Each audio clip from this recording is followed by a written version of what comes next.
Lorsqu'on demanda quelle est la plus grande erreur que nous faisons dans la vie, Bouddha répondit ceci. La plus grande erreur est que vous pensez avoir le temps. Le temps est gratuit, mais il est inestimable. Vous ne pouvez pas le posséder, vous pouvez l'utiliser. Vous ne pouvez pas le garder, mais vous pouvez le dépenser. Une fois que vous l'avez perdu, vous ne pourrez jamais le récupérer. Un individu moyen vit en moyenne 78 ans. Nous passons 28,3 ans de notre vie à dormir. C'est presque un tiers de notre vie, mais 30% d'entre nous luttent pour bien dormir. Nous passons 10,5 ans de notre vie en travaillant. Mais plus de 50% d'entre nous veulent quitter leur job du moment. Le temps a plus de valeur que l'argent. Vous pouvez avoir plus d'argent, mais vous ne pourrez jamais avoir plus de temps. Nous passons 9 ans devant la télé et les réseaux sociaux. Nous passons 6 ans à faire la corvée. Nous passons 4 ans en mangeant et en buvant. Nous passons 3,5 ans dans les études. Nous passons 2,5 ans dans les toilettes. Nous passons 2,5 ans à faire du shopping. Nous passons 1,5 ans à prendre soin de nos enfants. Nous passons 1,3 ans dans nos déplacements. Ce qui nous laisse 9 ans. Comment passerons-nous et utiliserons-nous ce temps? Steve Jobs a dit, votre temps est limité. Ne le gaspillez pas à vivre la vie de quelqu'un d'autre. Donc il y a une bonne nouvelle et il y a une mauvaise nouvelle. La mauvaise nouvelle est que le temps s'envole. La bonne nouvelle est que vous en êtes le pilote. Imaginez que vous vous réveillez chaque jour avec 86 400 $ sur votre compte bancaire et à la fin de la nuit, tout a disparu, que vous l'ayez dépensé ou pas. Et le jour d'après, vous avez un autre montant de 86 400 $. Qu'en feriez-vous? Chaque jour, vous avez 86 400 secondes déposées sur votre compte de vie.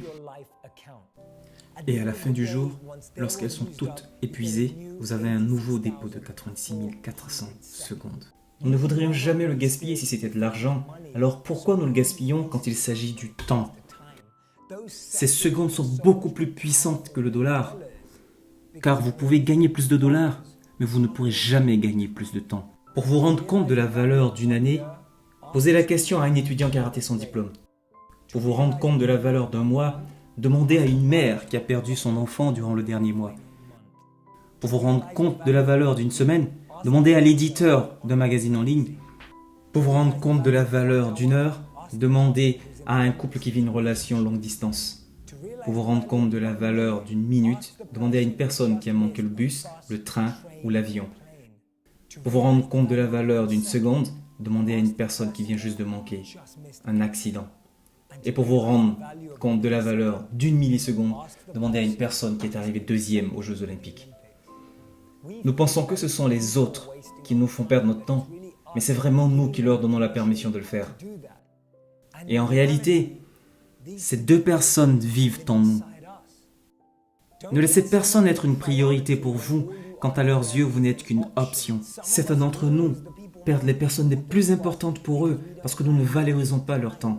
Certains d'entre nous ne reconnaissent même pas à quel point une personne est importante jusqu'à ce qu'elle parte. À l'intérieur de nous, il y a deux voix. Une voix qui veut nous tirer vers le haut, nous faire nous répandre, nous faire nous développer. Ensuite, il y a l'autre voix, la voix qui nous retient en arrière, la voix qui nous rend paresseux, la voix qui nous fait nous complaire, la voix qui nous restreint dans notre potentiel. Chaque jour, de l'instant où nous nous réveillons jusqu'au moment où nous allons dormir, en nous, il y a cette bataille entre ces deux voix. Et devinez qui gagne? Celle que nous écoutons le plus, celle que nous nourrissons, celle que nous amplifions. C'est à nous de choisir comment nous utilisons notre temps. La vie et le temps sont les meilleurs enseignants. La vie nous apprend à faire bon usage du temps et le temps nous apprend la valeur de la vie. Et comme le disait William Shakespeare, le temps est très lent pour ceux qui veulent, très rapide pour ceux qui ont peur, très long pour ceux qui sont tristes et très court pour ceux qui célèbrent.